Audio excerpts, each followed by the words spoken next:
श्रीमद् भागवत महापुराण, तीसरा स्कंद, 9वां अध्याय। ब्रह्मा जी के द्वारा भगवान की स्तुति। श्री ब्रह्मा जी ने कहा, प्रभु, आज बहुत समय के बाद मैं आपको जान सका हूँ। अहो, कैसे दुर्भाग्य की बात है कि देहधारी जीव आपके स्वरूप को नहीं जान पाते। भगवान, आपके सिवा कोई और वस्तु नहीं है। जो वस्तु प्रतीत होती है वह भी स्वरूपता सत्य नहीं है, क्योंकि माया के गुणों से क्षुभित होने के कारण केवल आप ही अनेक के रूपों में प्रतीत हो रहे हैं। देव, आपकी चित्त शक्ति से प्रकाशित रहने के कारण अज्ञान आपसे सदा दूर रहता है। आपका यह रूप, जिसके नाभि कमल से मैं प्रकट हुआ हूँ, सैकड़ा अवतारों का मूल कारण है। इससे आपने सत्पुरुषों पर कृपा करने के लिए पहले प्रकट किया है। परमात्मन, आपका जो आनंद मार्ग, भेद रहित अखंड तेजोमय स्वरूप है, उसे मैं इससे भिन्न नहीं समझता। इसीलिए मैंने विश्व की रचना करने वाले होने पर भी विश्वातीत आपके इस अद्वितीय रूप को शरण ली है। वही संपूर्ण भूत और इंद्रियों का अधिष्ठान है। हे विश्व कल्याणमय, मैं आपका उपासक हूँ। आपने मेरे हित के लिए मुझे ध्यान में अपना यह रूप दिखलाया है। जो पापात्मा विषयासक्त जीव है, वही इसका अनादर करते हैं। मैं तो आपको इसी रूप में बार बार नमस्कार करता हूँ। मेरे स्वामी, जो लोग वेद रूप वायु से लाई हुई आपका चरण रूप कमल कोश की गंध को अपने कर्णपुटों से ग्रहण करते हैं, उन अपने भक्त जनों के हृदय कमल से आप कभी दूर नहीं होते, क्योंकि वे पराभक्ति रूप डोरी से आपके पाद्यों को बांध लेते हैं। जब तक पुरुष आपके अभयप्रद चरणाविंदों के आश्रय नहीं लेता, तभी तक उसे धन, घर और बंधुजनों के कारण प्राप्त होने वाले भय, शोक, लालसा, दीनता और अत्यंत लोभ आदि सताते हैं, और तभी तक मेरे पन का दुराग्रह करते हैं, जो एक दुख मात्र का कारण है। जो लोग सब प्रकार का अमंगलों को नष्ट करने वाले आपके श्रवण, कीर्तन आदि प्रसंगों से इंद्रियों को हटाकर लेश मात्र विषय सुख के लिए दीन और मन ललायित होकर निरंतर दुष्कर्मों में लगे रहते हैं, उन बेचारों की बुद्धि देव ने हर ली है। अच्युत उरुक्रम उस प्रजापति को भूख, व्यास, वात, पित्त, कफ, सर्दी, गर्मी, हवा और वर्षा से परस्पर एक दूसरे से तथा कामाग्नि और दुष्ट क्रोध से बार बार कष्ट उठाते देखकर मेरा मन बड़ा खिन्न होता है। स्वामी, जब जब मनुष्य इंद्रिय और विषय रूपी माया के प्रभाव से अपने आप को भिन्न देखता, तब तक उसके लिए इस संसार चक्र की निवृत्ति नहीं होती। यद्यपि वह मिथ्या है, तथापि कर्म फल भोग का क्षेत्र होने के कारण उसे नाना प्रकार के दुखों में डालता रहता है। देव, औरों की क्या बात ही क्या, जो साक्षात मुनि हैं, वे भी यदि आपके कथा प्रसंग में विमुख रहते हैं तो उन्हें संसार में फंसना पड़ता है। वे दिनों में अनेक प्रकार के व्यापारों का कारण विक्षिप्त चित्त रहते हैं, रात्रि में निद्रा में अचेत पड़े रहते हैं, या उस समय भी तरह तरह के मनोरथों का कारण क्षण क्षण में की नींद टूटती रहती है, तथा देववश उनकी अर्थ सिद्धि के सब उद्योग भी विफल होते रहते हैं। हे नाथ, आपका मार्ग केवल गुण श्रवण से ही जाना जाता है। आप निश्चय ही मनुष्यों के भक्ति योग के द्वारा परिशुद्ध हुए हृदय कमल में निवास करते हैं। पुण्य श्लोक प्रभु, आपके भक्त जन जिस जिस भावना से आपका चिंतन करते हैं, उन साधु पुरुषों पर अनुग्रह करने के लिए आप वही रूप धारण कर लेते हैं। भगवान, आप एक ही हैं तथा संपूर्ण प्राणियों के अंतःकरण में स्थित होकर तथा परम हितकारी अंतरात्मा है। इसलिए यदि देवता लोग भी हृदय में तरह तरह की कामनाएं रखकर भांति भांति की विपुल सामग्रियों से आपका पूजन करते हैं, तो उससे आप उतने प्रसन्न नहीं होते जितने सब प्राणियों पर दया करने के कारण होते हैं। किंतु यह सर्वभूत दया असत पुरुषों में अत्यंत दुर्लभ है। जो कर्म आपको अर्पण कर दिया जाता है, उसका कभी नाश नहीं होता, वह अक्षय हो जाता है। अतः नाना प्रकार के कर्म, यज्ञ, दान तक कठिन तपस्या और व्रत आदि द्वारा आपकी प्रसन्नता प्राप्त करना ही मनुष्य को सबसे बड़ा कर्म फल है। क्योंकि आपकी प्रसन्नता होने पर ऐसा कौन फल है जो सुलभ नहीं हो जाता। आप सर्वदा अपने स्वरूप को प्रकाश से ही प्राणियों के वेद भ्रम रूप अंधकार का नाश करते रहते हैं, तथा ज्ञान के अधिष्ठान साक्षात परम पुरुष हैं। मैं आपको नमस्कार करता हूँ। संसार की उत्पत्ति, स्थिति और संहार के निमित्त से जो माया की लीला होती है, वह आपका ही खेल है। अतः आप परमेश्वर में बार बार मैं नमस्कार करता हूँ। जो लोग प्राण त्याग करते समय आपके अवतार, गुण और कर्मों को सूचित करने वाले देवकी नंदन, जनार्दन, कंस निकंदन आदि नामों से विवश होकर भी उच्चारण करते रहते हैं, वे अनेक जन्मों से पापों से तत्काल छूटकर माया आदि आवरणों से रहित ब्रह्म पद प्राप्त करते हैं।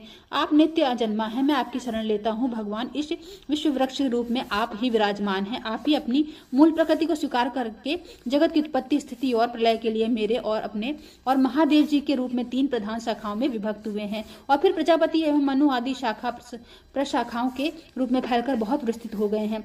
मैं आपको नमस्कार करता हूँ भगवान।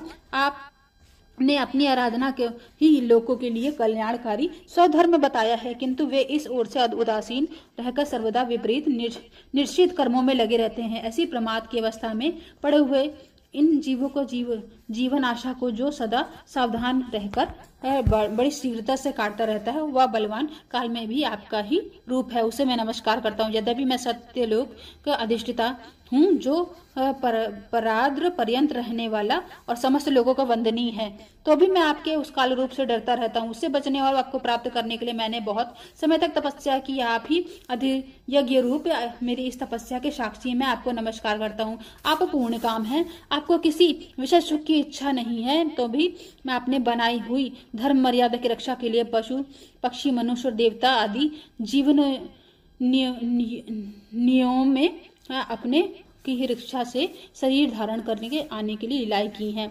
ऐसे आप पुरुषोत्तम भगवान के मेरा नमस्कार। प्रभु, आप अविद्या, अस्मिता, राग, देश एवं अभिनिवेश पांचों में से किसी के भी अधीन नहीं है। तथापि इस समय जो सारे संसार को अपने उदर में लीन कर भयंकर तरंग मालाओं से विक्षुब्ध प्रलयकालीन जल में अंत विग्रह की कोमल शैया पर शयन कर रहे हैं, वह पूर्व कल्प को कर्म परंपरा से भ्रमित हुए जीवों की विश्राम देने के लिए ही है।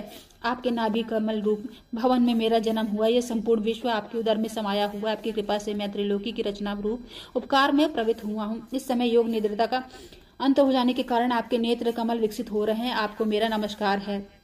आप संपूर्ण जगत को एकमात्र सुहृदय और आत्मा है तथा शरणागतों की कृपा करने वाले हैं। अतः आप अपने जिस ज्ञान और ऐश्वर्य से आप विश्व को आनंदित करते हैं, उसी से मेरी बुद्धि को युक्त करें, जिससे मैं पूर्ण कल्प के समान इस समय के जगत की रचना कर सके। आप भक्त वांछा कल्पतरु हैं। अपनी शक्ति लक्ष्मी जी के सहित अनेकों गुण अवतार लेकर आप जो जो अद्भुत कर्म करेंगे, मेरा यह जगत की रचना करने का उद्यम ही उन्हीं में से एक है। अतः इससे रचते समय आप मेरे चित्त को प्रेरित करें, शक्ति प्रदान करें, जिससे मैं सृष्टि रचना विषयक अभिमान रूप मल से दूर रहूं। प्रभु, इस प्रलयकालीन जल में शयन करते हुए आप अनंत शक्ति परम पुरुष के नाभि कमल से मेरा प्रादुर्भाव हुआ है और मैं हूँ भी और आपकी विज्ञान शक्ति। अतः इस जगत के विचित्र रूप का विस्तार करते समय आपकी कृपा से मेरे वेद रूप वाणी का उच्चारण लुप्त न हो जाए। आप अपार करुणामय पुराण पुरुष हैं। आप मेरे प्रेममयी मुस्कान के सहित अपने नेत्र कमल खोलिए और शेष सैया से उठकर विश्व के उद्भव के लिए अपनी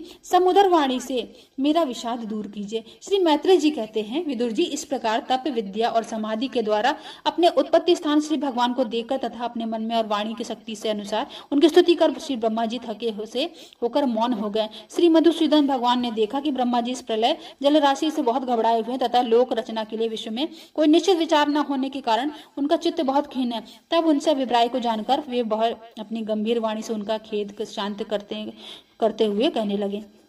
श्री भगवान ने कहा, वेद गर्भ तुम विषाद के वशीभूत हो, आलस्य न करो, सृष्टि रचना के उद्यम में तत्पर हो जाओ। तुम मुझसे जो कुछ चाहते हो उसे मैं एक बार पहले ही एक बार कर चुका हूँ। तुम एक बार फिर तप करो और भगवान ज्ञान का अनुष्ठान करो। फिर उनके द्वारा तुम सब लोगों की स्पष्टता अपने अंतःकरण में देखोगे। फिर भक्ति युक्त में समाहित चित्त होकर तुम संपूर्ण लोक और अपने में मुझको व्याप्त देखोगे तथा मुझ में संपूर्ण लोक और अपने आप को देखोगे। जिस समय काष्ठ जीव में व्याप्त अग्नि के समान समस्त भूतों में मुझे ही स्थित देखता, उसी समय वह अपने अज्ञान रूप मल से मुक्त हो जाता है। जब वह अपने को भूत, इंद्रिय, गुण और अंतःकरण से रहित तथा स्वरूपता मुझसे अभिन्न देखता है, तब मोक्ष पद प्राप्त कर लेता है। ब्रह्मा जी नाना प्रकार के कर्म संस्कारों के अनुसार अनेक प्रकार की जीव सृष्टि के रचने के इच्छा होने पर भी तुम्हारा चित्त मोहित नहीं होता।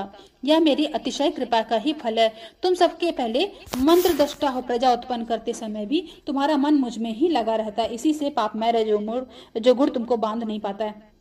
तुम मुझे भूत, इंद्रिय, गुण और अंतःकरण से रहित समझते हो, इससे जान पड़ता है। यद्यपि देहधारी जीवों को मेरा ज्ञान होना बहुत कठिन है, तथापि तुमने मुझे जान लिया है। मेरा आश्रय कोई है या नहीं, इस संदेह में तुम कमल नाल के द्वारा जल में उसका मूल खोज रहे थे, सो मैंने तुम्हें अपना यह स्वरूप अंतःकरण में ही दिखलाया है। प्यारे ब्रह्मा जी, तुमने जो मेरी कथाओं में वैभव से युक्त मेरी स्तुति की है तथा तपस्या में जो तुम्हारी निष्ठा है, वह भी मेरी ही कृपा का फल है। लोक रचना की इच्छा से तुमने सगुण प्रतीत होने पर भी जो निर्गुण रूप से मेरा वर्णन करने की स्तुति की है, उससे मैं बहुत प्रसन्न हूँ। तुम्हारा कल्याण हो। मैं समस्त कामनाओं और मनोरथों के साथ पूर्ण करने में समर्थ हूँ।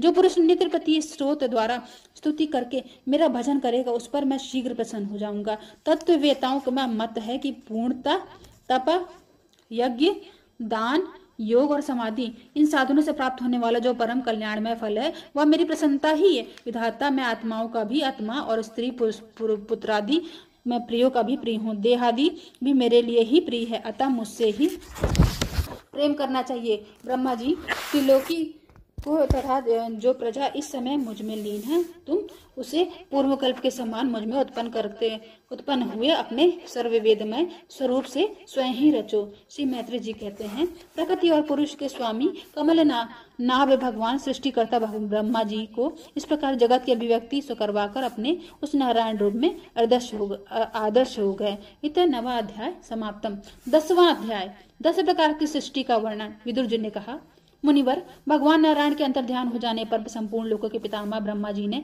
अपने देह और मन से कितने प्रकार की सृष्टि उत्पन्न की। भगवान, इनके सिवा मैंने आपसे और जो बातें पूछी हैं, उन सब का भी क्रमशः वर्णन कीजिए, जो मेरे संशयों को दूर करे, क्योंकि आप सभी बहुज्ञों में श्रेष्ठ हैं। सूत जी कहते हैं, शौनक जी ने विदुर जी के इस प्रकार पूछने पर मुनिवर मैत्री जी बड़े प्रसन्न हुए और अपने हृदय में स्थित उन प्रश्नों को इस प्रकार उत्तर देने लगे। श्री मैत्री जी ने कहा, अजन्मा भगवान श्री हरि ने जैसा कहा था, ब्रह्मा जी भी उसी प्रकार चित्त को अपने आत्मा श्री नारायण में लगाकर 100 दिव्य वर्षों तक तप किया। ब्रह्मा जी ने देखा कि प्रलयकालीन प्रबल वायु के झंकार से जिससे वे उत्पन्न हुए तथा जिस पर वे बैठे हुए वह कमल पर तथा जल कांप रहा है, प्रबल तपस्या एवं हृदय में स्थित इस आत्मज्ञान से उनका विज्ञान बल बढ़ गया है और उन्होंने जल के साथ वायु को भी पी लिया है। और फिर जिस पर स्वयं बैठे हुए हैं, उस आकाशव्यापी कमल को देखकर उन्होंने विचार किया कि पूर्व कल्प में लीन हुए लोगों को मैं इसी से भी रचूंगा। तब भगवान के द्वारा सृष्टि कार्य में नियुक्त ब्रह्मा जी ने उस कमल कोश में प्रवेश किया और एक के ही भू, भुआ,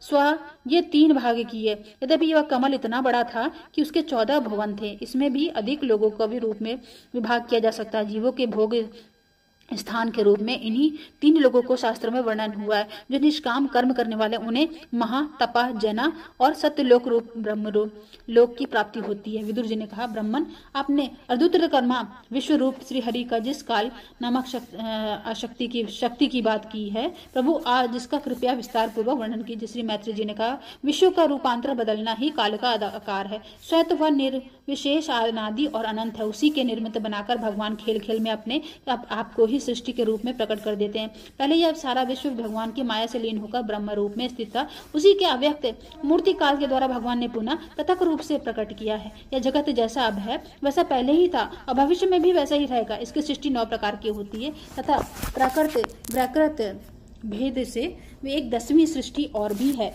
और इस प्रकार प्रलय काल द्रव्य तथा गुणों के द्वारा 3 प्रकार से होता है। अब पहले मैं 10 प्रकार के सृष्टि का वर्णन करता हूँ। पहली सृष्टि महत्त्व है। भगवान की प्रेरणा से सत्वादी गुणों में विषमता होना यह इसका स्वरूप है। इसकी सृष्टि दूसरी सृष्टि अहंकार की है, जिससे पृथ्वी आदि पंचभूत एवं ज्ञानेन्द्रिय एवं कर्मेंद्रिय की उत्पत्ति होती है। तीसरी सृष्टि भूत सर्ग है, जिसमें पंच महाभूतों की उत्पत्ति करने वाला तन्मात्र वर्ग रहता है। चौथी सृष्टि इंद्रियों की है, यह ज्ञान और क्रिया शक्ति में संपन्न होती है।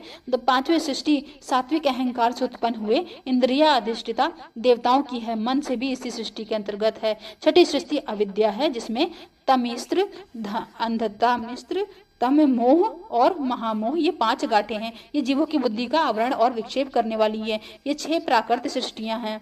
अब व्याकृत सृष्टियों का भी विवरण सुनो। जो भगवान अपना चिंतन करने वालों का समस्त दुखों को हर लेते हैं, वो सारी लीला 19 श्री हरि की है। वे ही ब्रह्मा के रूप में रज्जुगुण को स्वीकार करके जगत की रचना करते हैं। 6 प्रकार के प्राकृतिक सृष्टियों के बाद 7वीं प्रधान व्याकृत सृष्टि इन 6 प्रकार के स्थावर वृक्षों की होती है। वनस्पति, औषधि, लता, तवकसार, विरुद्ध और द्रुम। इनका संचार नीचे से जड़ से ऊपर की ओर होता है। इनमें प्राय ज्ञान शक्ति प्रकट नहीं रहती। ये भीतर केवल स्पर्श का ही अनुभव करती है और इनमें से ही प्रत्येक का कोई विशेष गुण रहता है। 8वीं सृष्टि त्रियोगिनियों पशु पक्षियों की है, 28 प्रकार की मानी गई है। इन्हें काल का ज्ञान नहीं होता। तमोगुण के अधिष्ठा कारण ये केवल खाना पीना, मैथुन करना, सोना आदि ही जानते हैं। इन्हें सूंघने मात्र से ये विज्ञानों वस्तुओं का ज्ञान हो जाता है। इनके हृदय में विचार शक्ति या दूरदर्शिता नहीं होती। साधु श्रेष्ठ, इन त्रियों में गौ, बकरा, भैंसा, कृष्ण मृग, सुअर, नीलगाय, रुरु नामक मृग, भेड़ और ऊंट, ये दृश्यव 2 खुरों वाले पशु कहलाते हैं। गधा, घोड़ा, खच्चर, गौरमृग, सरभ और चमरी, ये एक शव 1 खुर वाले हैं। अब 5 नख वाले पशुओं के नाम सुनो। कुत्ता, गीदड़, भेड़िया, बाघ, बिलाव, खरगोश, शाही, सिंह, बंदर, हाथी, कछुआ, गोह और मगर आदि पशु हैं। कंक, बगुला, गिद्ध, बटेरबाज, भास, भल्लू, मोर, हंस, सारस, चकवा, कौवा और उल्लू आदि उड़ने वाले जीव पक्षी कहलाते हैं। विदुर जी, नवी सृष्टि मनुष्यों की है या एक ही प्रकार की है। इसके आहार के प्रवाह ऊपर मुख से नीचे की ओर होता है। मनुष्य रजोगुण प्रधान, कर्म परायण और दुख रूप विषयों में ही सुख मानने वाले होते हैं। स्थावर, पशु, पक्षी और मनुष्य, ये 3 प्रकार की सृष्टियां तथा आगे कहा जाने वाले देवसर्ग वैकृत सृष्टि है तथा जो महत्व तत्व आदि रूप वैकारिक देवसर्ग है, उनकी गणना पहले प्राकृत सृष्टि में की जा चुकी है। इसके अतिरिक्त सनत कुमार आदि ऋषियों का जो कौमार सर्ग है, यह प्राकृत वैकृत दोनों प्रकार का है। देवता, पितर, असुर, गंधर्व, अप्सरा, यक्ष, राक्षस, सिद्ध, चारण, विद्याधर, भूत, प्रेत, पिशाच और किन्नर, किम पुरुष, अश्वमुख आदि भेद से देव सृष्टि 8 प्रकार की। विदुर जी, इस प्रकार जगत कर्ता श्री ब्रह्मा जी की रची हुई यह 10 प्रकार की सृष्टि मैंने तुमसे कही। अब मैं आगे वंश और मनवंतर आदि का वर्णन करूंगा। इस प्रकार सृष्टि करने वाले सत्य का संकल्प भगवान श्री हरि से ब्रह्मा के रूप के प्रत्येक कल्प में आदि में रजोगुण में व्याप्त होकर स्वयं ही जगत के रूप में अपनी ही रचना करते हैं। इति 10 अध्याय समाप्तम।